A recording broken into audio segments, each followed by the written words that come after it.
If you pay close attention, the recipe for a classic superhero is almost always the same. An athletic, highly disciplined guy with an unshakable moral compass who puts saving humanity above all else. Superman and Captain America are living proof that this formula works perfectly. But what would happen if our planet's last line of defense fell into the lap of a completely lazy, fast food addicted mechanic who treats video games like a religion and solves problems using brute force, leaving a colossal trail of destruction in his wake? That's exactly where Megas XLR comes in. An absolute classic that took all the nostalgic hype of giant robot anime and mashed it up with the most delightfully over-the-top culture imaginable. The result? A wildly eccentric cartoon where the hero pilots an alien war machine using a muscle car for a head, wrecking his own city just to grab a slushie. It's a show that overflows with chaos, being deliciously idiotic and absolute genius in equal measure. That's why today on the channel, Megas XLR, the absurd parody that turned sci-fi upside down. In the distant future, humanity is taking a pathetic beating from a race of conquest-obsessed alien warriors called the Glorft. Kiva Andrew, an elite pilot, leads the resistance to protect Megas, an absurdly powerful giant robot the humans stole from the aliens, which serves as their only hope against total annihilation. The Glorft leader Gorath is desperate to get his massive machine back and sends his troops to crush the human resistance. Kiva decides the only logical solution is to open a time portal and send Megas back to the battle of the last stand in the past. Her commander warns her about disastrous temporal consequences, but she completely ignores the old man, stating they have no choice. However, the aliens intercept the launch and blow Megas's head clean off with a single shot. The decapitated robot is sucked into a random point in the past, forcing Kiva and the aliens to jump into the same time hole to retrieve the machine. In the present, in New Jersey, an overweight slacker named Coop shows his best friend Jamie a colossal piece of junk he found in a landfill. Not only did Coop rebuild the futuristic weapon of war, but he also shoved an entire muscle car into the neck hole, creating the most American DIY monstrosity in history. While the two idiots are out testing the machine, Kiva appears out of nowhere and attacks the guys, demanding her robot back. The absolute humiliation of a warrior from the future, Coop beats the crap out of her. Kiva quickly realizes that Coop's homemade modifications are so ridiculous that she simply can't pilot Megas herself. To make her miserable life even worse, she discovers that this moron destroyed the time drive, their only ticket back home. Left with no choice, Kiva agrees to train this giant man-baby, but Coop, being a curious primate, pushes the tachyon beacon, broadcasting their exact location to the aliens. The Glorft attack in full force, but Coop smashes the entire fleet like he's playing an arcade game at the mall.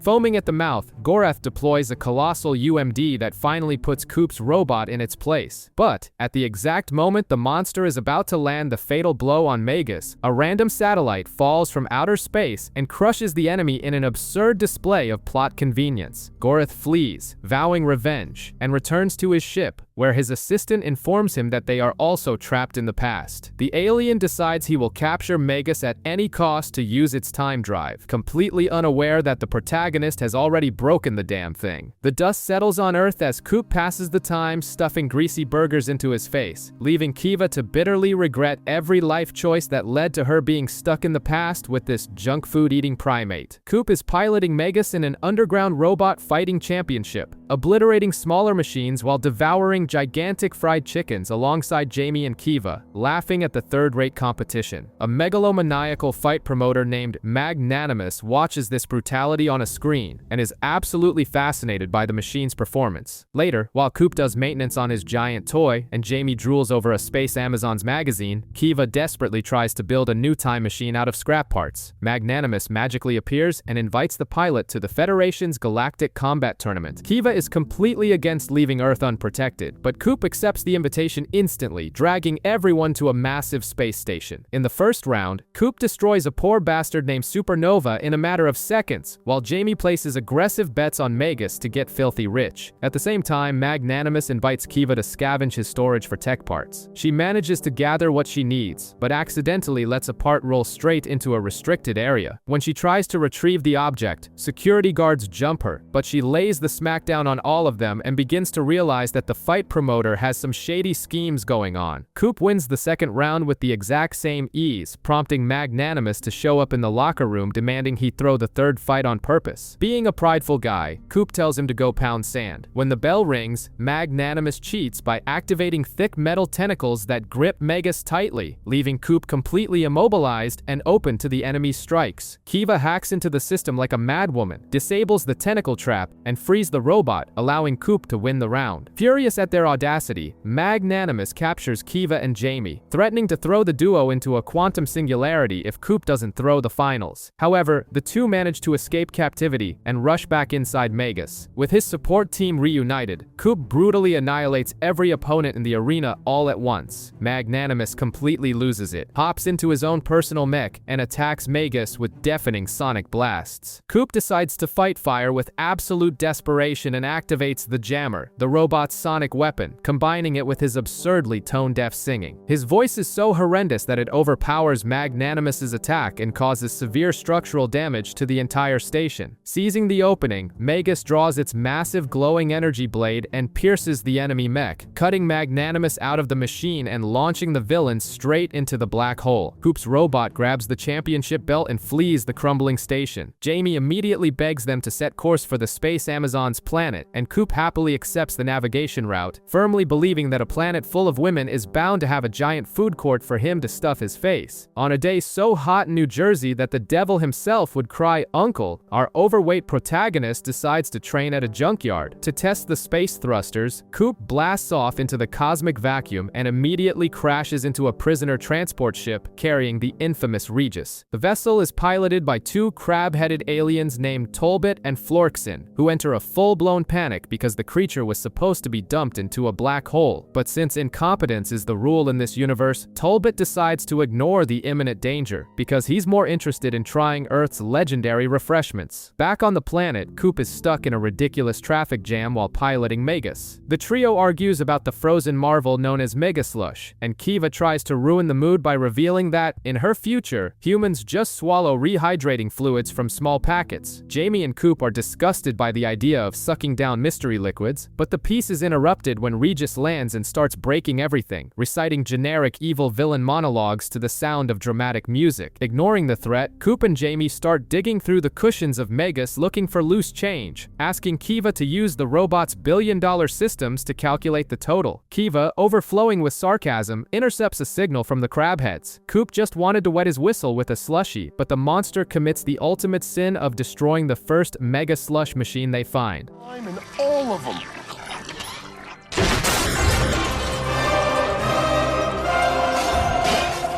Do not panic. Consumed by the fury of a sugar addict, Coop uses Megas to crush the beast, but the thick creature simply regenerates its body. He smashes it again. Kiva scans the abomination, which not only gets back up, but absorbs an entire playground to grow larger. By the time our heroes get back to the robot, Regis has swallowed heavy construction machinery, and during the clash, it reduces the Megaslush corporate headquarters to dust. Coop's frozen dream is crushed once again. The monster becomes vastly larger than Megas, but the trio escapes from inside the creature's chest just before multiple Regis clones sprout from the ground. Coop tries to attack, but Megas's core temperature reaches absurd levels and the robot shuts down, expelling a cloud of black smoke. In a moment of brilliance, Kiva realizes the creature is solar-powered. To save the day, Coop takes the most environmentally friendly approach possible and forces Megas's engine to run until it pollutes the entire atmosphere with toxic smoke, blotting out the sun. The plan works perfectly, leaving the city in ruins and completely covered in thruster ash. Just a normal day for them. Coop finally gets his mouth on the straw of his Megaslush and convinces Kiva to try it, giving the futuristic warrior a humiliating brain freeze while the idiot laughs at her. Up above, Talbot and Florkson are forced to clean up the monster's remains in the dark, knowing the sun won't hit Earth again for 3 months. And to top off the disaster, a random kid finds a piece of Regis and keeps it as a souvenir, ensuring the chaos never truly dies. Our idiot heroes are in the middle of a deadly battle against a giant cheese monster, a culinary abomination created only because Jamie and Coop thought injecting spray can cheddar directly into Megas's isolinear actuator would be an excellent idea. After beating the milky anomaly to a pulp, Coop takes his weapon of mass destruction to a harmless car show, absolutely dominating every single competition. He only fails the truck pull, where he uses too much brute force and completely disintegrates the vehicle. Near the end of the event, Megas short circuits and Coop loses control, obliterating most of the convention center while a smooth-brained audience cheers and applauds the chaos. It turns out the robot's central processor was still clogged with cream cheese. To clean up the mess, they shut down Megas and remove the CPU, turning the galaxy's deadliest weapon into a giant paperweight. Gorath detects the shutdown and sees the perfect opportunity to strike. Unable to use the robot, Coop, Jamie, Kiva, and that weirdo goat are forced to play hot potato with the CPU on a busy highway, dodging cars and a scooter while destroying a few enemy mechs in the process. Using a stolen sports car as a makeshift ramp over the destroyed highway, Coop and Kiva leap through the air like low-budget action stars and land on Megas's roof. Coop activates the manual control mode, which bizarrely works like a mirrored dance pad, but with no access to weapons. Instead of fighting like a real pilot, the protagonist shakes his flab and busts a move following the system's directional arrows, crushing enemies with rhythmic steps. But since the robot's physical fitness is identical to his own, he becomes completely exhausted after just a few moves. Kiva, I need more time. I don't know how much longer I can hold these guys off.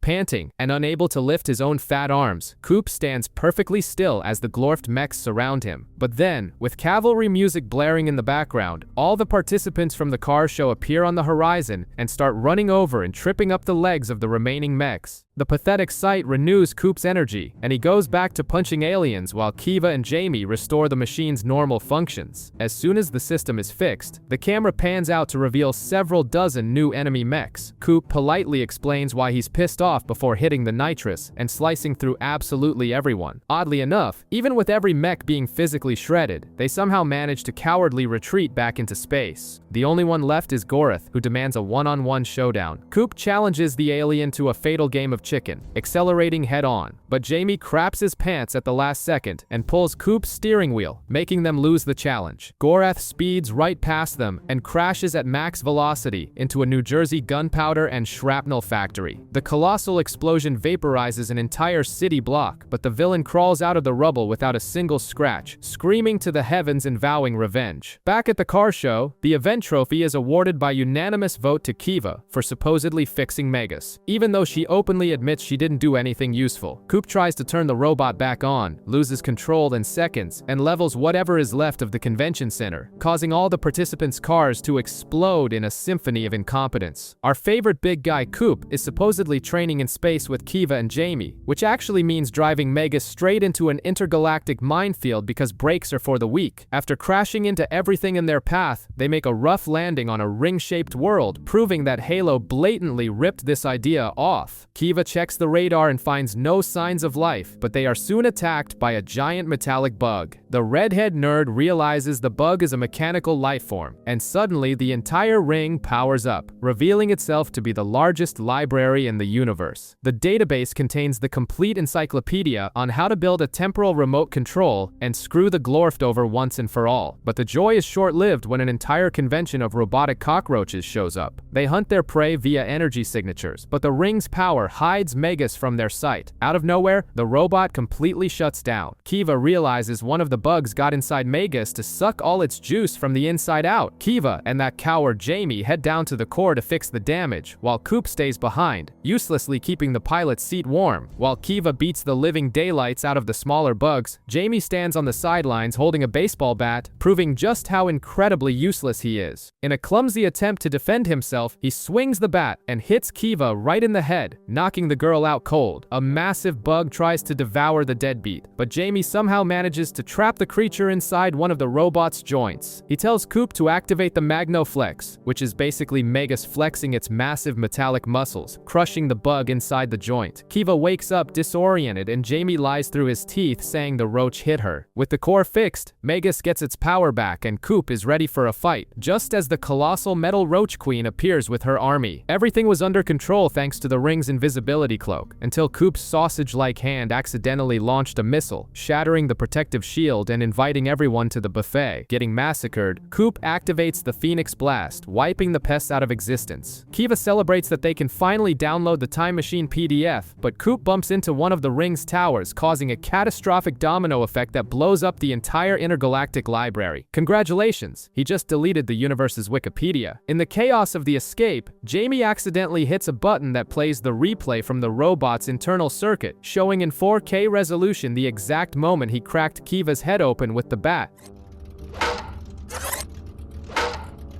It was you! In retaliation, she dishes out a beating on the kid so violent you can practically feel the bones breaking. Later, the three of them are lounging on the couch watching TV at home, completely ignoring the fact that one of the metal roaches survived and is chilling right behind the television, probably waiting for the right moment to suck the energy out of their fridge. In the middle of the cosmic vacuum, the squid-faced aliens decide that subtlety is dead and begin constructing the ultimate planet destroyer. The commander questions the sanity of blowing up the entire Earth along with Megas, but Gorath fully embraces his toxic ex-girlfriend energy and declares that if he can't have the robot back, no one else will. Meanwhile, our overweight protagonist is preparing a feast of processed junk food to watch the wrestling event of the millennium. The problem is, the TV is only showing static. Like any mechanic with zero survival instincts would do, Coop decides to hotwire the satellite dish using Megas's colossal battery. The power surge fries every TV in the neighborhood and sends a massive electromagnetic wave into the cosmos, which conveniently wakes up a planet-sized monster that was taking a nap. Kiva tries to lecture him, saying he should have been training, but the big guy argues that television is what shaped his insane combat skills. Since the picture won't come back no matter what, Coop decides to fly up into Earth's orbit to check the antenna personally. When he gets there, he catches a mass of tentacles creeping out from behind the moon and devouring space equipment. After slicing off a few of the creature's limbs, Megas's missiles and punches don't even tickle it. The monster simply grabs the robot and swallows it whole, forcing Coop to take an unauthorized tour through the beast's digestive system. Dodging deadly gastric juices and rabid antibodies to avoid being dissolved, Coop miraculously finds his precious satellite in the middle of the gross stomach. Kiva calculates that the only way out is to literally fly back up the throat and exit through the mouth, because the other option is going out the tailpipe, and nobody wants to deal with that sight. They manage to spit the robot out, but the cosmic monster is still in position to swallow Earth like an olive. Without a decent plan, Kiva modifies an EMP torpedo to overload the creature with radio waves. Coop fires the weapon straight into the beast's open mouth but drops one chilling little detail. He had previously converted that specific torpedo into a cooler and stuffed it to the brim with his favorite junk food. What seemed like unbelievable stupidity turns into the salvation of humanity. Coop's diet is so chemically toxic that the monster suffers apocalyptic indigestion and explodes from the inside out. The creature's gooey guts fly all across the solar system and surgically collide with the Glorf's superweapon, destroying Gorath's new toy before they can even push the fire button. Back on Earth, Coop turns on the TV expecting to see sweaty men beating each other up, but the static remains. That's when his mom walks in and casually asks if he paid the cable bill. Realizing the near-space apocalypse was entirely the fault of his own unpaid bills, the big guy runs desperately through the alien slime-covered streets to pay his overdue balance. 2 trillion years ago, an intergalactic court condemned a space abomination named Gurkek for playing bowling with innocent planets. Proud to be a respectable genocidal maniac, the monster breaks its cuffs and tries to devour the judge, but ends up sucked into a maximum security cosmic lunchbox. Fast forward to the present, where our favorite overweight mechanic finds this exact relic at a garage sale. With the IQ of a doorknob, he swears the artifact is a retro video game cartridge and buys the piece. While the big guy rushes home drooling to test his new acquisition, Kiva realizes her futuristic armor attracts too many stares on the street and demands normal clothes. This gives the useless Jamie the perfect excuse to drag the pilot to the mall and force her to try on the tiniest, most ridiculous outfits possible. But to the pervert's despair, the crowd actually thinks Kiva just launched a new fashion trend. Completely oblivious to her own visual appeal, she focuses solely on finding fabrics that can withstand mortal combat, picks a fight with a saleswoman, and guarantees they both get kicked out in the blink of an eye. Down in the basement, the protagonist finds a console bizarrely compatible with the alien block, jams the cartridge deep into the slot, and boots up the system, accidentally unleashing the world destroyer right at the doorway. Wasting no time, the big guy jumps into Megas, and uncontrolled chaos spills into the streets. Kiva and Jamie arrive just in time to see the urban apocalypse through the window, and the pilot panics upon recognizing the ancient prison. They board the robot right as the protagonist fires a thick, dense energy beam that completely smothers Gurkek, sealing the creature in a tight cocoon.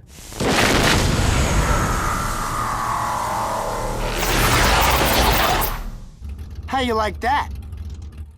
Everything seemed resolved until that idiot Jamie bumps into the control panel and ejects all the other space criminals from the cartridge all at once. With the kind of genius only he possesses, our hero decides the best way to fix the leak is to obliterate the original cartridge, completely ignoring Kiva screaming that it was the only existing cage of its kind in the universe. To sort out the mess, he starts handing out knuckle sandwiches to the aliens, squashes all the escapees into a giant meatball, and hurls the atrocity straight into the waters of Jersey Bay. At that exact second, Gurkek breaks out of its cocoon glowing like a supernova of pure nuclear fusion, ready to vaporize Earth. Kiva warns them that they need to throw something cold to cool the beast's fire, but the robot doesn't even have an ice cube in its inventory. Salvation comes from the mechanic's own mistake. The massive ball of prisoners thrown into the ocean generates a massive tsunami that swallows the city, drowns the monster, and snuffs out its destructive flame forever. With nowhere else to store the neutralized threat, the big guy seals the world conqueror inside an educational video game for 3-year-olds, ensuring its eternal humiliation. Tired of being made a galactic clown, the supreme villain Gorath decides to play dirty and builds the Mecha Megas, a cheap knockoff blending Glorf tech with the Earthlings' modifications. Crowning himself the only pilot worthy of taking control of this robotic abomination, he sets out for revenge. Meanwhile on Earth, Jamie hits peak desperation, spying on a girl named Gina through her window for 4 straight weeks without having the guts to say a simple hello, just like you. Having no patience for this cowardice, the overweight protagonist flirts with her, and she immediately falls in love with the tricked-out car in the driveway. Seeing a golden opportunity to grease the wheels of his love life, Jamie borrows the keys to take the girl on a charming joyride. The only detail Kiva notices, immediately freaking out right after, is that the damn car is literally the head and command center of Megas. The mechanic tries to calm the pilot down by saying he disabled the main systems and invites her to play video games, but the match is interrupted when Gorath lands in the city, vaporizing entire city blocks. Without his head, the big guy is forced to boot up the robot from an unfinished secondary command bridge lodged in the machine's chest, dubbing the enemy Mecha Megas, while Kiva tries uselessly to call the love-struck simp's cell phone while he's on his romantic date. Consumed by rage at seeing his design stolen, our hero tries to beat the living daylights out of Gorath, but the improvised manual controls are such garbage that he ends up doing more damage to his own city than to the alien. The situation goes from bad to worse when Jamie tries to turn on the car radio to set the mood with Gina and accidentally activates Megas's remote connection, stripping all control from the protagonist's hands. The urban disaster crosses paths with the date, and Jamie finally realizes his best friend is piloting a decapitated torso straight into an early grave. Dragging a completely terrified Gina in the passenger seat, he drives like a madman back to the battlefield to try and jam the car into the robot's neck. Gorath catches onto the play and snatches the vehicle out of midair, but the panicked girl smashes the dashboard and activates Megas's atomic disruptor cannon, firing a massive blast right into the alien's face. The flash blinds the villain just long enough for the car to break free and make a deep, perfect docking on top of the robot. With the whole body connected and full power surging through the systems, the big guy humiliates Gorath in a matter of seconds, sending the alien flying.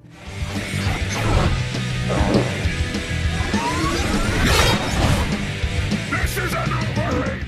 To celebrate stopping the end of the world, the protagonist goes to devour tacos loaded with hot sauce, leaving Jamie and Gina puking their guts out on the sidewalk after the absolute worst mechanical ride of their lives. Deep in outer space, a group of generic Power Ranger cosplayers known as the S-Force listens to their mentor, Targon, explain that a ruthless villain is destroying a defenseless planet. But in reality, it's just our obese protagonist, Coop, annihilating half of New Jersey while trying to park Megas. Believing they need to purge evil from the universe, the brightly colored Rangers decide to stop this menace. Back on Earth, Coop is busy scarfing down dozens of juicy hot dogs until he shoves the last one down his throat, winning an eating contest. Out of nowhere, he, Jamie, and Kiva are bombarded by the S-Force, forcing the trio into Magus. The knockoff heroes summon their 5 Zorps, only for the useless protagonist to knock them all out with a single lazy slap from the giant robot. Feeling the humiliation run down their spines, the S-Force members rub their mechs together to fuse them into the super ultra-dimensional Magno Extreme Robotoid Power Zorp, a name as idiotic as their very existence. They accuse Coop of being an arch-villain, and even though the big guy tries to explain he's the good guy, the Santai's peanut-sized brains just don't process the information. To make matters worse, an intergalactic criminal named Ender pops out of nowhere, eager to help Coop, proving to the S-Force that they were right all along. Pissed off at his own inability to communicate, Coop accidentally hits the wrong button and unleashes a massive payload of sharp penetrating missiles that obliterate the S-Force in one fell swoop. Ender swallows the bait whole, congratulates Coop for crushing his greatest enemies, and proposes an alliance to rule the galaxy. Coop tries to explain that the only league he's in is the Jersey City Bowling League, which deeply offends the villain. Believing he's been rejected, Ender beats Coop down until Magus is completely drained of power, then sets off to trash Earth. Out of options and running on fumes, the protagonist comes up with the absolutely psychotic plan of forcibly integrating the Zorps into Magus's nether regions to siphon their energy. The S-Force begs him not to commit this mechatronic violation, calling the idea an insult to military strategy, but he penetrates the robots anyway, sucking them dry and leaving the Zorps completely wrecked. Magus springs back to life and Coop activates Omnicron 13, the S-Force's ultimate weapon. He fires the beam without reading the manual, destabilizes the wave pattern, and creates an antimatter rift that disintegrates Ender. The villain dies laughing at the irony that the good guy himself caused the apocalypse. The rift swallows the Museum of Irreplaceable Art and several cars, threatening to devour the entire universe. To fix this cosmic screw-up, Coop simply opens another rift, making the 2 holes swallow each other's fluids until they disappear. Upon seeing this, the S-Force finally accepts that he's a good guy. Back home, Coop places his 3rd plastic hot dog eating crown on his shelf and reveals he gave the colorful heroes some private tutoring. The result is the glorious S-Force transformed into a bunch of filthy slobs eating burgers and playing video games on the couch, while their mentor Targon cries in a fetal position, realizing the greatest peacekeeping force in the universe has turned into a total joke. Our high cholesterol pilot is supposedly training with Jamie and Goat, which actually means redlining Magus's engines until the machine starts crying for mercy. The result of this idiotic stunt is the photonic stabilizer getting completely shredded. Kiva panics, explaining that without this shiny, delicate part, the robot will explode and vaporize everything within a 100-mile radius. Worse yet, the part is from the future and can't just be patched up. But Jamie's hollow brain has a stroke of genius, and he remembers a junk planet they visited recently. Kiva realizes they can rummage through someone else's trash for a stabilizer that fits in Magus's hole, and the gang sets sail through space. The moment they land on the pile of cosmic garbage, they are attacked by a giant crawling worm that looks like a muscular large intestine. They can't fight back because any effort would cause the stabilizer to overheat and cook everyone alive. Fortunately, the beefed-up tapeworm is named Fred and is the pet of the junkyard's owner, a bizarre, disgusting alien named Varson. The space hoarder says he probably has the part they need hidden in the mountain of trash, but has no clue where he shoved it. While they search, Varson scans Magus and realizes the robot has a time drive. The alien's brain boils with greed, wanting to use the machine to conquer the universe and then go back in time repeatedly to collect multiple copies of everything, exactly like a virgin nerd buying miniatures. Even with the team warning him that the time machine is more broken than your ex's promises, Varson insists he can fix anything and sends a fleet of construction vehicles to attack Magus. The situation spirals out of control until the grotesque alien reveals his own giant scrap metal robot. Unable to unleash his missile payload without blowing up, Coop takes a monumental beating and goes down. Just as Varson is about to tear Magus in half to steal its guts, Goat appears out of nowhere to save the day, piloting a half-assed, cobbled-together robot that immediately crumbles to pieces before throwing a single punch.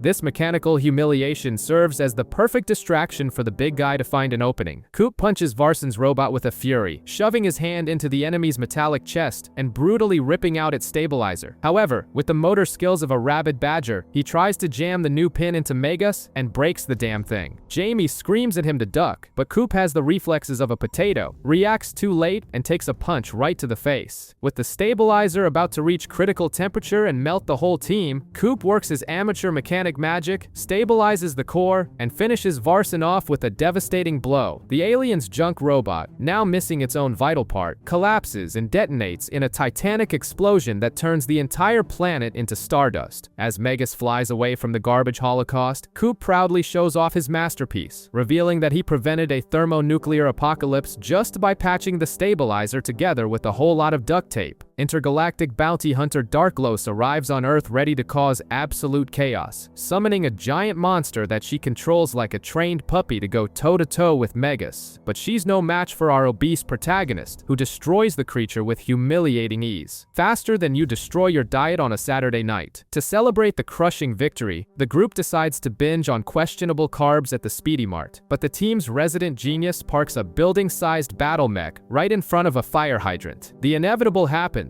and Megas ends up getting towed to the city impound lot, proving that not even cutting-edge alien technology can escape the earthly traffic ticket industry. Coop desperately needs to get his killing machine back to save Kiva, who was the space villain's true target all along. But upon arriving at the impound lot, he discovers his driver's license is more expired than neighborhood grocery store yogurt, forcing the hero to face the true final boss of the universe, the DMV bureaucracy. While Kiva fights a deadly life-or-death battle against the bounty hunter, who wants to suck all the information from the future straight out of her brain to sell on the intergalactic black market, Coop rots away in the infinite DMV waiting line alongside senior citizens and nervous teenagers. Eventually, he and Jamie go to take the written test, where the brilliant protagonist has to whisper to ask his buddy what the hell right-of-way means. During the driving test, he turns the parallel parking section into a war zone, running over cones and obliterating wooden dummies, ignoring every existing traffic law. However, displaying a chaos and terror behind the wheel so profound, the instructor mysteriously passes the disaster. With his fresh license in hand, he rushes to bust Megas out of captivity and rescue Kiva, only to come face to face with the Space E-Girl summoning an entire army of giant monsters to dogpile the robot in a colossal mound. Buried and nearly turned into scrap, Coop stretches his arm out amidst the beatdown and rips the collar off the main monster, revealing that the thing was a mind control device, and that the colossal beast is actually a well of intellect and enviable articulation. Free from the space dominatrix's control, the monster and his newly liberated friends decide to drag the bounty hunter back to their home planet to stand trial for kidnapping and data trafficking. In the end, the big bad villain is sentenced to picking up trash on the side of the road with a stick, while Coop,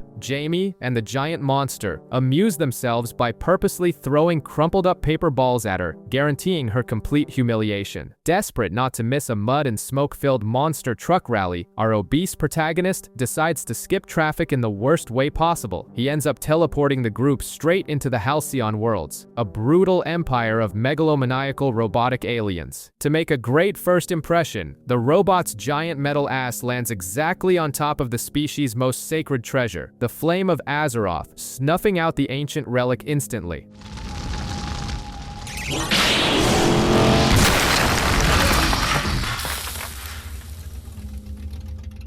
The local emperor, who was just about to name the warrior who could spread that flame across the universe as his successor, flips out in a rage and changes the rules of the game, declaring that the new ruler will be the bastard who brings Megas in to face justice. While the entire universe declares open season on his head, Coop tries to fix his screw-up by mashing every button on the dashboard at frantic speeds, only managing to fry the warp drive for good and leaving the group stranded in the middle of space. Soon enough, a warrior named Zanzor shows up to claim the prize and crush the humans. But just when a beatdown seems inevitable, another robot named Guyvan saves the group, only to reveal he wants the credit for the capture himself. Greed takes over. The two start beating the crap out of each other, and the rest of the Imperial troops arrive to turn the arena into a metallic bloodbath. Following Kiva's tactical advice, Coop hides Megas in a cosmic nebula, playing a deadly game of hide-and-seek and blowing up enemies one by one on the sly. But this genius strategy goes down down the drain when Guyvin turns on a null distortion generator, shutting down all of Megus's systems and leaving our heroes paralyzed as sitting ducks. The aliens' joy is short-lived, as Zanzor emerges from the shadows, steals the powered-down Megus from his rival, and flees back to the Empire, where the original Emperor uses a mythical sword called the Iron Maiden to consecrate him as the galaxy's new absolute monarch. Trapped inside, Coop solves the problem with his brute force-based advanced engineering, smashing the enemy generator with a wrench and firing up the engines just as Zanzor prepares to deliver the fatal execution strike. At the same time, Kiva finally fixes the trans-spatial drive on the dashboard, but Coop, like an animal, hits the activation button before plugging it into the ship, sending the device into an infinite warp loop through space and losing their only ride home forever. With the fury of someone who's going to have to pay for a ticket back to Earth, he breaks the chains, takes the legendary sword, and melts Zanzor in seconds. A horde of warriors furiously charges in to try and claim the empty throne, and Coop starts slicing everyone up until he's overwhelmed, letting Guyvin reclaim the blade. With death knocking at the door and the blade coming down, the protagonist simply hits the 5 minutes to the end of the episode button on the dashboard, causing Megus's hands to spontaneously combust in a ridiculous display of plot convenience. He punches Guyvin in the face, making the robot drop the sword, which falls right into his hands. But since the universe loves irony, the flames melt the sacred metal into a useless puddle on the floor. The former emperor suddenly halts the massacre upon looking at an ancient painting on the wall, realizing that the founder of Azeroth also had hands drenched in fire, and instantly declares Megus as the Empire's new supreme being. Wanting to be a cool leader, Coop tries to use his flaming hands to reignite the sacred altar, but accidentally sets the entire palace on fire. Amid the panic and smoke, the fool steps out of the car to ask for a bucket of water, revealing his sweaty organic form to his subjects. The alien robots go into an absolute panic seeing that their new emperor is infected by human worms and decide to exterminate the pest. With no room for debate, Coop hits the gas and speeds out of there while the entire planet mysteriously explodes behind his back, wiping out the evidence of the crime as they flee into the far reaches of space. While defending Earth from an alien invasion, as if it were just a regular Tuesday, our favorite obese mechanic brags about not spilling a single drop of his orange soda on the upholstery, completely ignoring Kiva's complaints about his childish behavior. In a burst of destructive genius, he decides to test his newest dashboard modification, pressing a mysterious button and sending himself straight to the Glorft mothership, leaving his giant robot in a freefall plummet toward the ground.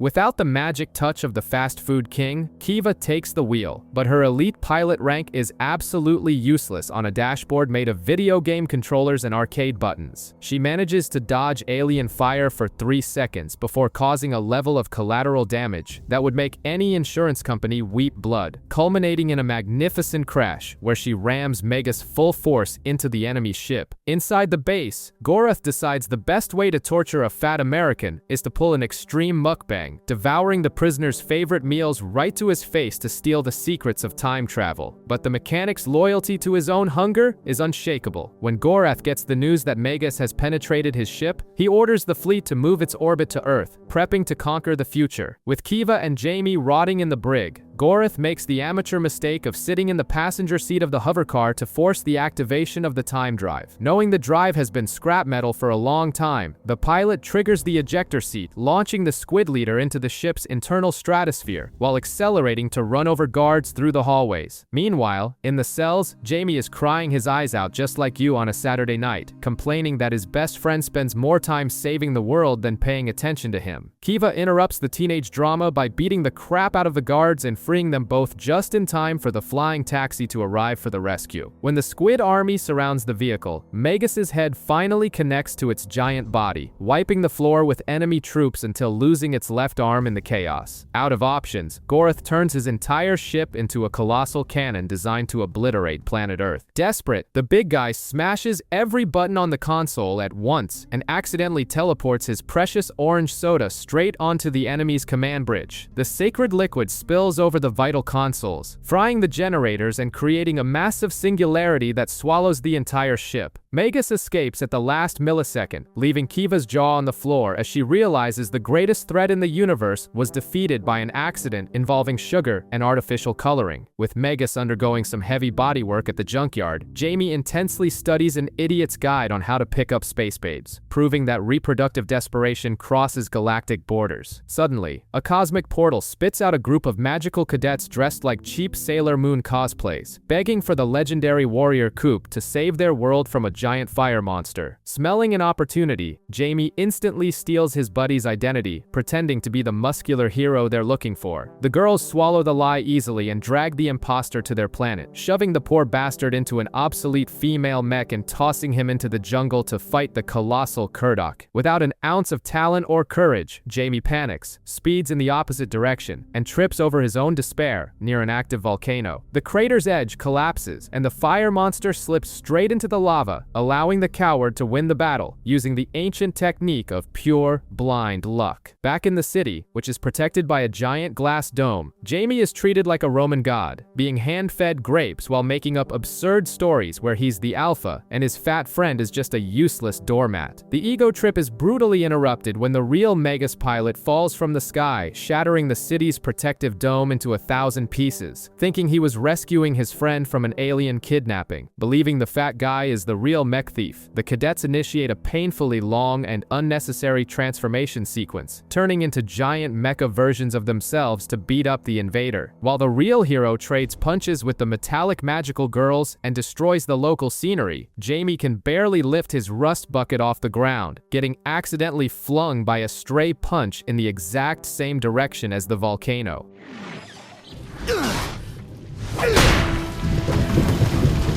Forced to swallow his microscopic pride so he doesn't roast to death, Jamie confesses the whole charade, admitting he's just a failed fraud and that the fat guy destroying the city is the true savior. Disgusted by his pathetic nature, the cadets banish the duo of idiots from the planet immediately. But the true galactic humiliation comes when the dust settles. The girls look toward the volcano and realize that throwing a monster made purely of flames into a sea of lava doesn't kill the creature. It just acts as an all-you-can-eat buffet that makes the beast 1,000 times stronger. The radioactive monster emerges from the crater ready for a massacre, gazing hungrily at the city that is now completely exposed without its protective dome, all thanks to a deplorable attempt to impress girls from another solar system. We find our two professional idiots with their brains completely melted after watching a movie about a giant insect named Bugra for the 8th time in the same weekend. Kiva realizes that sanity has already abandoned that couch and drops a ticking time bomb in the protagonist's lap.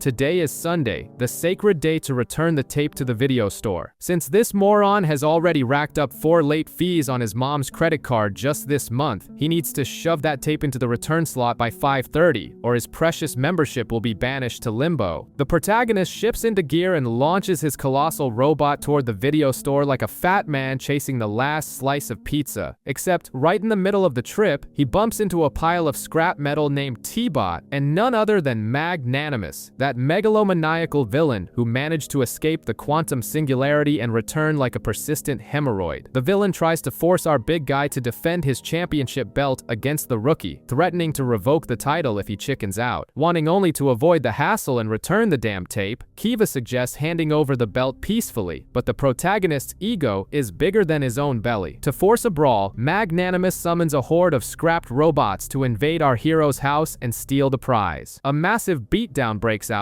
and the protagonist is forced to crush metal to protect his honor and keep his house from being demolished by jealous haters. After a lot of sweat and spilled oil, the giant robot reduces the opponents to iron dust. But since our hero can't keep his mouth shut, he starts bragging, saying no one in the universe is big enough to swallow his strength. Magnanimous loves the provocation and immediately throws a 500 million credit bounty to the intergalactic community for any mercenary who beats the crap out of the protagonist. A new wave of space idiots descends upon the robot, which survives by a miracle, but ends up more crumpled than a soda can on the asphalt. Taking advantage of the hero running on fumes, Magnanimous enters the arena with his own personal mech, confirming Kiva's obvious suspicion that the villain's plan was just petty revenge from the very start. Even with his mech falling to pieces, the protagonist draws strength from pure hatred, beats Magnanimous to a pulp, and even reveals to the audience of mercenaries that the bounty was faker than a $3 bill. Outraged at taking a beating for free, the fighters turn against the lying promoter, who jumps into a wormhole whining that he'd be back. With the suckers chasing the villain across the cosmos, the protagonist finally floors the gas pedal and shoves the tape into the video store Dropbox in the final seconds before the deadline. And to prove that human stupidity knows no bounds, when it's time to pick a new movie, the team decides to rent the exact same giant insect tape to watch for a 9th time. Our hero destroys a random robot that was wrecking the city, but ends up damaging the enemy's matter-antimatter propulsion system in the process. When Kiva warns him that this unstable contraption is going to swallow Earth into a space abyss, our protagonist solves the problem with ape-like grace. He simply chucks the ticking time bomb into deep space.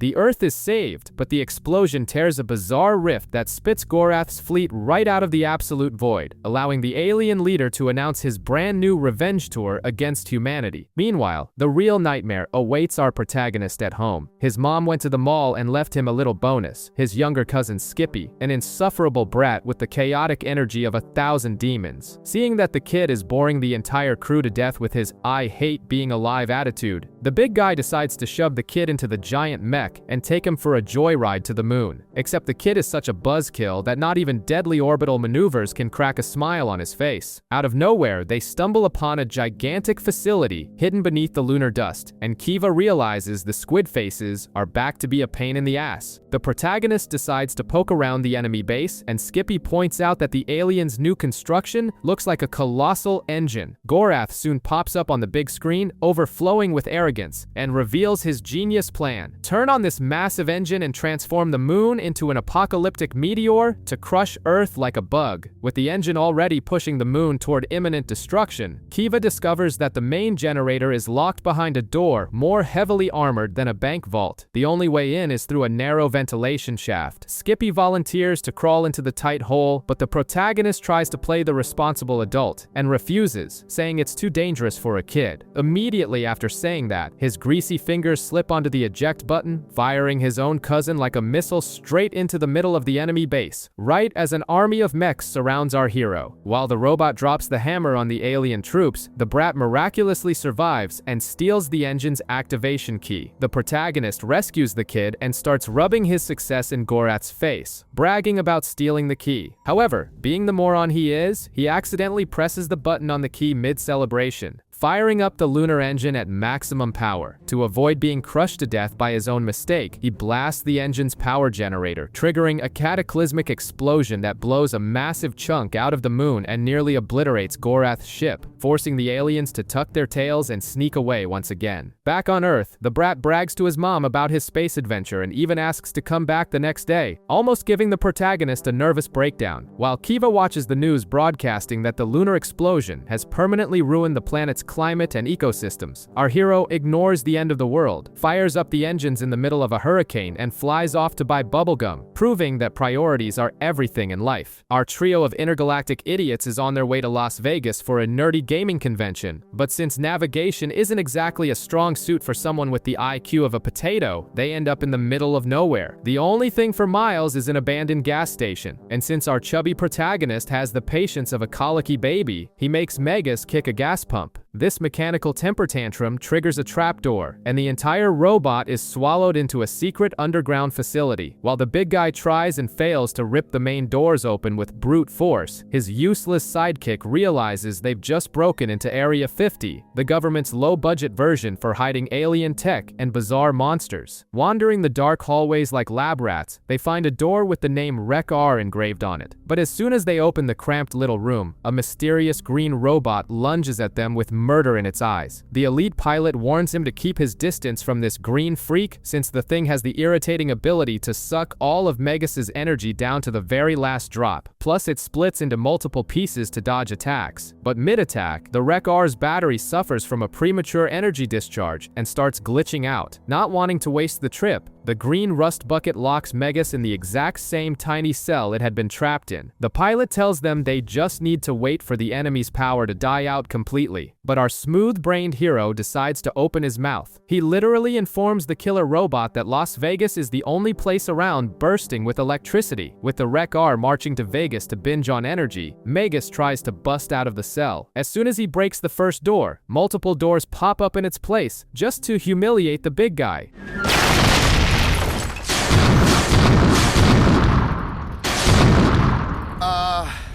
This gate's impenetrable. Tired of playing locksmith, he decides to smash through the prison walls, but ends up crushing the main support beam for the entire block. With the ceiling caving in on their heads, the giant robot escapes through a missile silo using the blast door, causing a colossal explosion that wipes Area 50 off the map using your hard-earned taxpayer dollars. By the time they finally reach Vegas, the Wreck-R is already sucking electricity from the whole city and beating the crap out of Magus. In a stroke of destructive genius, the protagonist destroys the local dam, flooding everything and cutting off the green robot's power. To finish the job, he fires a massive laser beam right into the enemy's face, but only manages to fill the freak's energy tanks to the absolute brim. Fortunately, our pilot tricks the green anomaly into wasting all its battery on useless attacks, leaving its guard wide open. Since the recyclable trash could still suck energy even while weak, Kiva orders them to find a giant hole to bury the problem in. Happily obeying the command, the big guy takes the drained scrap metal to the Grand Canyon and buries the monster deep in the abyss, ensuring it'll never suck anyone's energy ever again. Speeding through space like a late rideshare driver, the giant robot floors it toward Earth because our chubby protagonist refuses to miss the Thanksgiving holiday. But since keeping his eyes on the road is an alien concept to him, the junk heap crashes through Saturn's rings, hitting everything in sight. The problem is that the debris follows Magus into the atmosphere, and while most of it burns up, a lone space rock plummets straight into a nasty Jersey City lake. Emerging from the murky water is the Gynok, a slimy green creature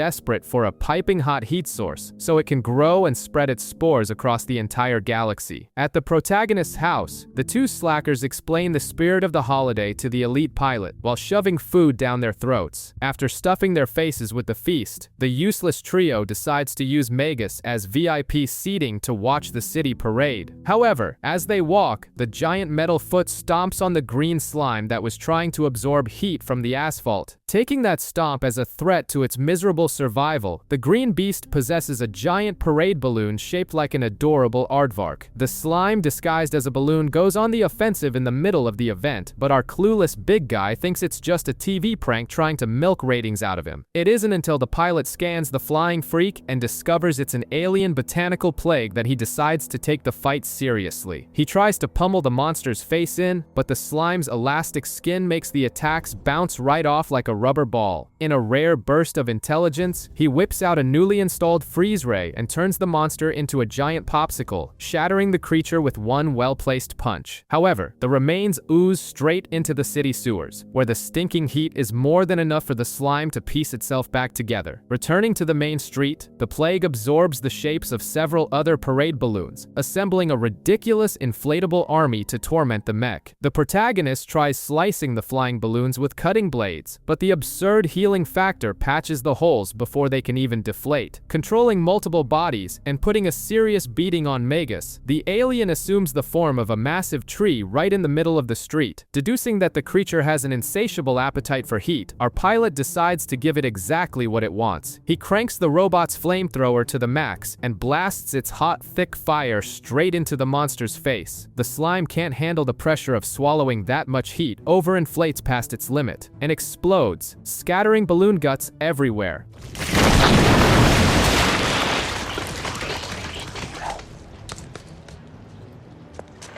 With the city saved from an explosive alien vegetable patch, the protagonist does the only thing that matters and heads back home to devour the leftover turkey. We catch up with the glorious S-Force, formerly the greatest heroes in the universe, now being pathetically captured by the generic villain Zarek, who decides to devastate the planet Sarus just because he can. The only useless member who manages to escape is Jax, who pitches the most humiliating idea possible to their mentor Targon, asking our chubby protagonist for help. Targon immediately spits on the idea until Jax reminds him that the rest of the team are now glorified paperweights, and there's literally no one else left. Meanwhile, the protagonist, Kiva, and Jamie's useless sidekick Self are roasting their flabby meat on some random beach until Jax shows up holding Targon's communicator. The mentor swallows his pride and begs for a rescue, revealing that the team's failure is entirely the protagonist's fault. Thanks to his bad influence, the S-Force swapped out their training for artery-clogging burgers in video games, completely losing the ability to do their own jobs, just like you working from home. Since he still thinks they're buddies, the protagonist takes off in Magus and heads into space. Arriving on Cyrus, the destruction is total. Zarek has set up a stage to execute the S-Force by tossing everyone into the Infinity Zone, a dimension that's impossible to escape. The edgy leader Argo tries to act tough and offers to go first, but as soon as the goons toss the poor guy into the pit, Magus swoops in out of nowhere and catches him mid-air. The squad of failures regroups and retreats inside the robot. Magus starts crushing Zarek's tin can army without breaking a sweat, but since our pilot has the attention span of a fly with ADHD, he gets distracted for a millisecond and falls straight into the Infinity Zone's black hole. Zarek drops the classic evil villain laugh, thinking he's won the series, until the protagonist simply has Magus punch through the fabric of reality, ripping a hole back into the normal dimension, a feat that makes physics cry in the shower. Argo tells the protagonist to distract Zarek while they go retrieve their own colorful robots, the Zorps, hidden in a cave. The villain then summons the Star Serpent, a mechanical beast obviously overcompensating for something else. To try and protect his friends, the protagonist activates Super Destructor mode and unleashes a barrage of missiles, but because he's a moron who never tests anything, the missiles fly straight into the cave and blow up his own allies. By some scriptwriter miracle, the S-Force manages to fuse amidst the friendly fire, forming the ridiculous super ultra-dimensional Magno-Extreme Robotoid Power Zorp. Now the real beatdown begins. While the S-Force plays with the smaller robots, Magus rides the Star Serpent like a bull. Zarek tries to use the beast's tail to smack the protagonist, but he just redirects the hit, making the giant snake bash its own head in. The severed tail starts plummeting toward the city, but the S-Force deflects the scrap metal into an empty area, saving the day and capturing the villain, who promises to return next season. Targon tries to create a touching moment by proclaiming that the serpent's severed tail will remain there forever as a monument to their alliance. But before anyone can clap for the moral of the story, the protagonist bumps into the structure, destabilizing the giant tail and sending it crashing down, flattening the exact city they had just saved. We find our boneheaded protagonist piloting Magus through a pitch-black cave on some random planet surrounded by a horde of space bats called Lorgnots. Since stealth was never this big guy's strong suit, his lack of coordination wakes the beasts, who attack with everything they've got. The problem is the robot can't fight properly, simply because its owner forgot to change the oil, leaving the machine bone dry and in desperate need of a good lube job. Suddenly, the bats are vaporized by lasers coming from nowhere. A massive ship deactivates its cloaking device, opens its black hole of a cargo bay, and swallows Magus inside. The alien crew surrounds our heroes, and the captain immediately orders the robot dismantled and everyone executed. But the second his eyes lock onto Kiva, the guy instantly turns into an intergalactic simp. He introduces himself as Jean-Michel Warlock, captain of the Saving Grace, tells his goons to lower their weapons, and invites the group for a VIP tour of his humble flying abode. While the protagonist drags the useless Jamie to the mess hall to force the matter replicator to spit out cheesesteak sandwiches, Warlock tries to seduce Kiva by showing off a hangar containing a temporal control unit. The captain drops his best villain pickup line and asks her to ditch these two losers and stay with him. Kiva coldly rejects him, saying she's gotten used to the crew's sweaty stench, and that the protagonist is literally the only thing standing between Earth and total annihilation. Since Warlock can't handle rejection, just like you on dating apps, he orders everyone locked up. The protagonist and Jamie are chained to a pole, but Kiva clobbers the guards without breaking a sweat and draws her blade for a duel with the captain. Warlock makes a ridiculous wager. If he loses, they walk. If he wins, she becomes his queen. Kiva completely humbles the guy in their little swordplay, but the captain proves he has no honor and breaks the deal. To save the two tied-up idiots, Kiva agrees to surrender her body and become the simp's queen. Please let my friends leave safely,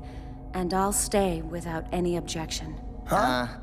The goons toss the protagonist and Jamie back into Megas and eject the robot into the vacuum of space, right into the orbit of the planet swarming with blind bats. Kiva, who obviously knew Warlock was a liar, makes a run for it, kicking off a chase through the corridors. Meanwhile, in space, the protagonist finds the perfect solution for his dried-out machine. He takes the gross, hot grease from 3 sandwiches he hoarded from the mess hall and shoves it all straight into Megas's engine, coating the gears with the milky fat and restoring the mech to maximum power. Megas flies back, steamrolls Warlock's robots, and rescues Kiva before the captain can force a wedding. Desperate, Warlock starts firing the ship's heavy artillery, causing critical damage to our mech. In an attempt to fight back, the protagonist hits a random button and ends up honking the robot's custom horn. The insufferable noise attracts the horde of bats from the planet below, since the beasts are blind and hunt by sound. In a rare moment of brilliance, the protagonist rips out his own loud horn and hurls it with all his might straight into the villain's damaged hull. The space monsters immediately switch targets and start devouring the saving grace. Warlock is forced to flee, screaming promises of vengeance as his ship goes down in flames toward the planet. Back on Earth, the protagonist tries to fix his horn, while Kiva admits she deep down knew she was going to be rescued. To make matters worse, the weirdo goat shows up trying to seduce Kiva while wearing a flashy pirate outfit the protagonist gave him, only to be rewarded with the entire crew laughing at his clown face until the screen fades to black. On the Karajor mothership, Commander Glorft rubs his non-existent brain cells together and spits out a pathetic plan to enslave Earth using cheap knockoff watches that project human holograms. Gorath, as desperate as a college freshman at finals week, accepts the humiliation of dressing up as a primate if it means victory. Meanwhile, the chubby protagonist parks the god-tier mech at a mosh pit simply because his wet dream is to be crowd-surfed at a rock concert. Completely ignoring the weight of his own carcass, Jamie gets crushed by sweaty metal heads and flees to the concession stand with Kiva, where they find meatheads shoving people left and right. In a stroke of pure luck, a giant cup of soda spills right onto one of the bullies' watches, causing a short circuit that exposes the ugly squid face of a disguised Glorft. Kiva readies herself to dish out a beatdown, but the aliens ignore her completely, drooling as they chase after a redhead who is literally her spitting image. Turns out the girl is her distant ancestor, and Gorath's master plan is to delete the redhead from the server of life, ensuring Kiva is never born and never steals Megas. Kiva and the slacker Jamie try to protect the girl, but Gorath corners everyone and slaps the taste out of Kiva's mouth without mercy. While Jamie tries to run off with the girl, they get caught on the concert's jumbo screen, handing their exact location on a silver platter to the alien goons. Gorath pins the redhead near the exit, ready for the kill, but Kiva attacks with her secret weapon, squirting her sweet, sticky soda straight onto the villain's wrist, frying the hologram for good. The brain-dead crowd thinks it's just a crappy cosplay outfit, but Coop recognizes his arch-nemesis and decides it's time to act. He finally fulfills his bizarre fantasy of swimming across a sea of sticky hands to reach Megas, activating the robot before tragedy strikes. Gorath summons his army of rust buckets, but Megas runs them all over like cardboard, forcing the aliens to tuck their tails between their legs and beat a hasty retreat. After the chaos, Kiva offers some quality family time to her ancestor, Allie, but the redhead decides the pilot's life is a walking insane asylum and says she'd rather go back to the Brooklyn hole she crawled out of, thankful she didn't end up dead meat. Back at home, Jamie opens his mouth to vomit out the theory that if he were to make out with Allie, he'd end up becoming Kiva's great-great-grandfather, inducing a deep revulsion in her and the urge to rip her own ears off. Coop's brain continues to fry trying to understand time paradoxes, but Kiva shuts the whole thing down, saying all that matters is that the villainous plan went straight down the drain. Tearing through space at a dangerously moronic speed, the mecha crosses the vacuum as Kiva discovers the big guy tampered with the thrusters just to finish the training course faster. His genius is short-lived when the machine loses its brakes and kisses the surface of a frozen planet with the impact of an overweight meteor. A green rust bucket attacks, calling them invaders, but Coop simply pummels the opponent until it turns to cosmic dust.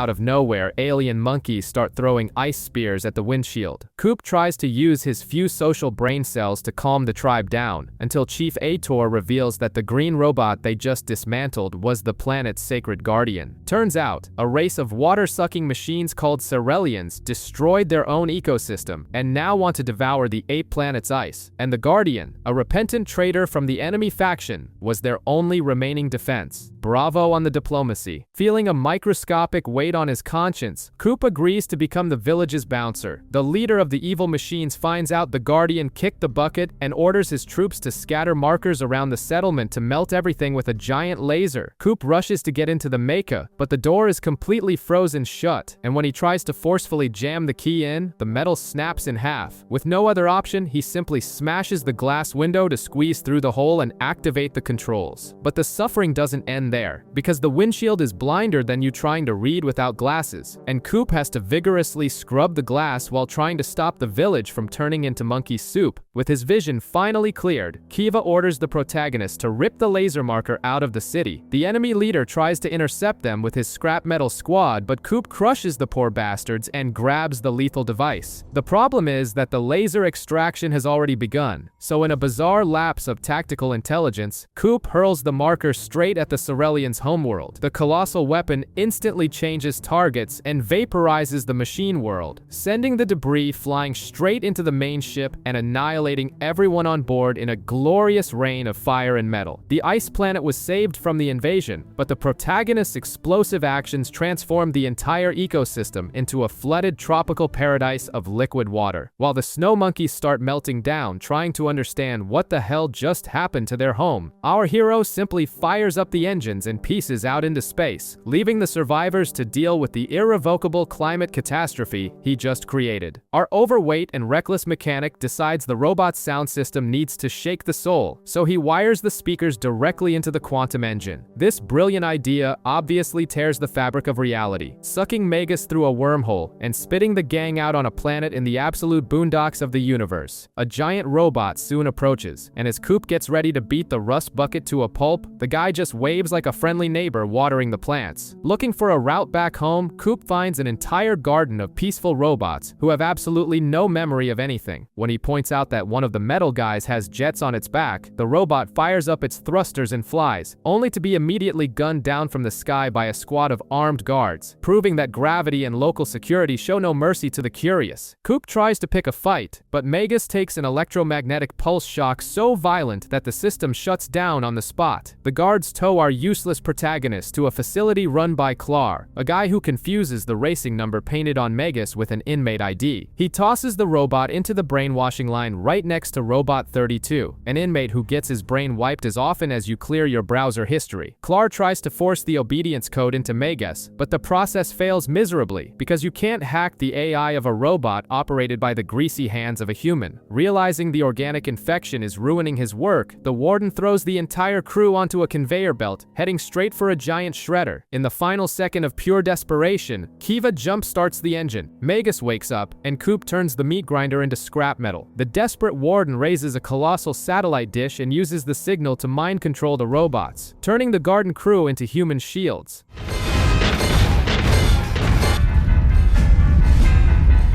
In a rare miracle where he decides not to annihilate the entire ecosystem, Coop slides across the battlefield and slices the antenna with his energy sword, sparing the metal lackeys' lives. Free from the mind control, Robot 32 hands over Earth's coordinates, and the group finally takes off. Kiva actually goes as far as praising the miracle of the protagonist saving innocent lives without obliterating the planet. However, as they enter orbit, Jamie looks out the window and reads a giant floating billboard revealing that the place was a maximum security prison for the most violent metallic maniacs in the galaxy. Clar was just the prison warden trying to rehabilitate psychopaths. Without his control antenna, he is left trapped in the ruins of the base while a colossal criminal smiles at him as if about to devour the main course. Back in New Jersey, Robot 32 shows up on the streets with a spine-chilling, murderous glare. Coop readies the missiles, but the robot's eyes suddenly light up with joy, and he goes skipping down the street like a Disney princess. Apparently, Klar managed to piece the antenna back together and reboot the mind control just in time to save Earth from a massacre. In the depths of the space vacuum, a tiny alien criminal named Skalgar is crying into his beer at a bar because his bounty is the equivalent of pocket change. Utterly offended that no one respects his criminal record, he trashes the whole place and intercepts a broadcast from Earth. In the video, Coop is showing off his newest useless invention to the universe, a universal remote control. The insecure alien thinks the little gadget literally controls cosmic forces and flies to Earth, drooling for power. Meanwhile, our clueless hero has parked Megas in the middle of a drive-in movie theater. He brags about his genius, stating that the remote is solely meant to change the channels on his own TV at home, 50 miles away, so he can record his trashy shows without having to get his butt out of the chair. To top off this package of absurdity, a bearded weirdo named Goat is locked in the robot's trunk, honoring the time-honored tradition of sneaking into the drive-in. Before the movie starts, Skalgar drops from the sky, obliterates the drive-in, and demands the ultimate weapon. Coop laughs in the villain's face and at his stature, but shuts up real quick when he takes a punch that sends Megas flying to the next block. Kiva realizes the alien is an idiot who understands nothing about Earth technology and screams at Coop to just hand over the TV remote to prevent the entire city from turning to dust. The villain uses the mecha's own teleporter, steals the device, and obviously starts mashing the buttons, not understanding why the universe isn't bowing at his feet. Completely offended at losing his soap opera recording toy, Coop pulls the trigger and fires an exotic particle beam, but instead of melting the enemy, the weapon accidentally creates an impenetrable force field around Skalgar. Kiva points out that the mechanic's genius just buffed their opponent to an untouchable level. In a desperate attempt to use Megas's teleporter to steal the remote back, Coop ends up ripping the flux stabilizer out of the alien's ship. Without the vital part, the barrier's polarity collapses and reverses, trapping Skalgar inside his own reflecting shield. Jamie then puts his degree in cheap manipulation to work and taunts the alien, saying he doesn't have the guts to fire his maximum arsenal. The little guy takes the bait, fires all weapons simultaneously, and the shots bounce perfectly off the spherical bubble, vaporizing the poor bastard out of existence.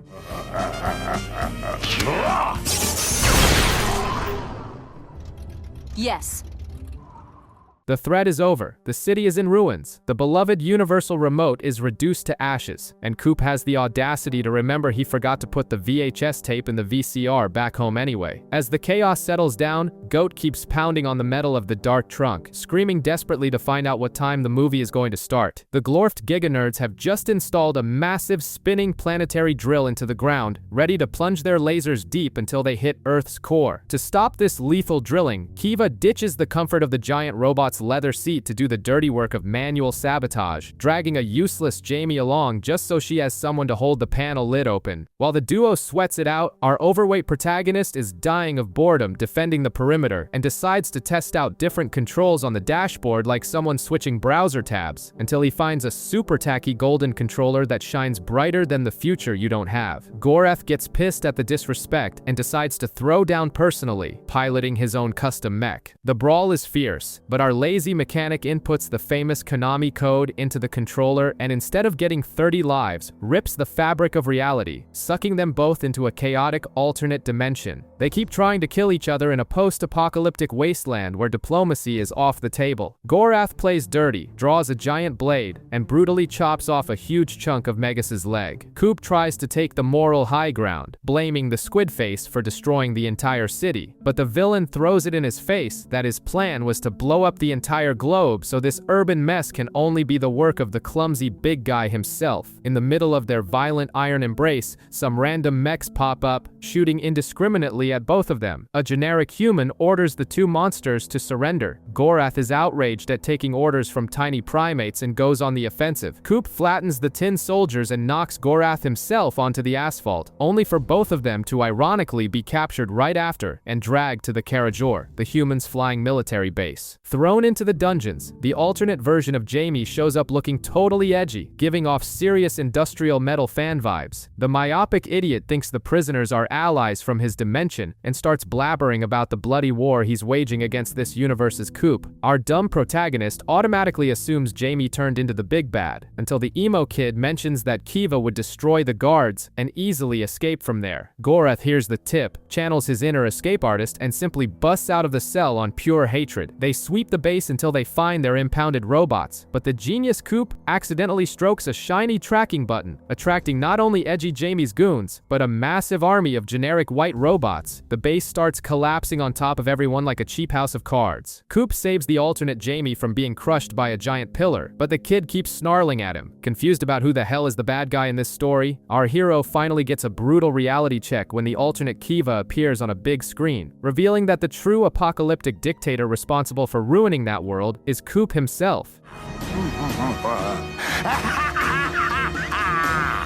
Destroy them all. The evil cyborg Kiva points at our confused big guy and warns dictator Coop that this is a variant from another reality. The evil, bizarrely muscular version of the protagonist mocks our hero's weight and trashes Megas, spitting out that he abandoned that useless toy years ago. Worse yet, the Doomsday meathead discovers the coordinates to the original dimension and decides he's going to destroy their Earth just for the hell of it. With no time to breathe, evil Coop fires a devastating rocket punch that obliterates the Carajor base and leaves Megas severely wrecked. Trying to pay back the humiliation, our useless protagonist Gorath and edgy Jamie launch a desperate surprise attack on the villain's fortress. They actually manage to break a piece of the dimensional portal, but the plan backfires when muscular Coop plunges a thick, lethal energy sword deep into Megas' chest core, destroying the classic robot for good. Gorath miraculously pulls the big guy away from the fatal explosion and flees with his tail between his legs as the villains prepare their invasion. Coop finally asks how he managed to become such a bloodthirsty gym monster. The alternate Jamie explains that after defeating the Glorft in the past, their Coop got into shape, got absolutely shredded, kicked Megas to the curb, and became a ruthless tyrant, with Kiva following him blindly until she was converted into a cybernetic freak. Being reminded that the villain abandoned the robot lights up a bulb in the hero's hollow head. The team breaks into the alternate Coop's old garage and finds a supercharged Megas, packed with absurd upgrades just gathering dust. With the new toy of destruction in hand, Coop and Gorath cross the portal back to their original dimension to face the dictator's white army. In a bizarre twist, the squid-faced alien forces follow Gorath's orders and team up with our protagonist. The clash between the two armadas is brutal. Gorath goes straight to crush evil Kiva's metal plating, while the two Coops start a mirror match brawl. The fight stalls in a grueling stalemate, but soon the villain's elite robot army is completely wiped out by Gorath's space roaches. Seeing bitter defeat knocking at the door, muscular Coop orders his cyborg to fall back through the portal to try again, but they dive straight into a pathetic trap. The alternate Jamie had been lying in wait on the other side and implodes a chunk of the gate, locking the two tyrants permanently in interdimensional limbo.